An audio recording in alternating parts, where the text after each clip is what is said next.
My name's Graham Morgan and we are at Long Coppice on Wenlock Edge, learning about coppice restoration. Coppice restoration is important because coppice woodlands are a declining resource. They've got a huge amount to offer people and I would love for them to be more engaged in managing those woodlands.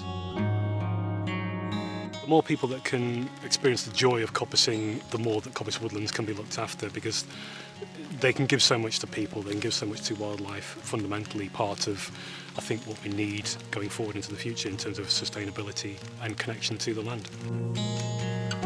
Coppicing is an ancient, sustainable way of living with the woodland that we have around us.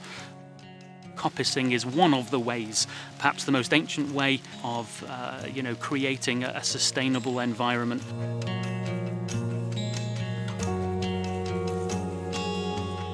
The Coppice Restoration course has really filled in some of the blanks for me about the things I knew how to do, but I didn't know why I was doing them.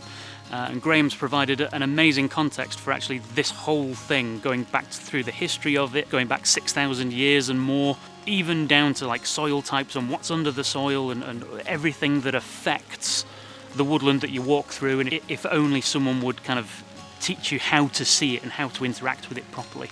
And this course, I think, will mean I never look at woodland the same way again. I've really enjoyed today. I think being able to mess about in the woods is one of the few things you can do outside in winter in the UK that's actually fun. I found it very inclusive. There's nothing that I've done today that physically I couldn't do. It's been a really lovely atmosphere and vibe to be part of.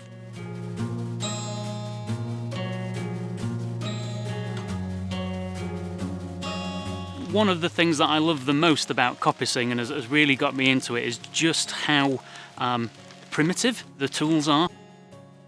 I would really heartily recommend the Coppice Restoration course to so many different people. There's a spiritual aspect to this. We're here in ancient woodland doing what all of our ancestors at some point probably did. People are into history or the environment or whatever it is. You know, there's something for everyone.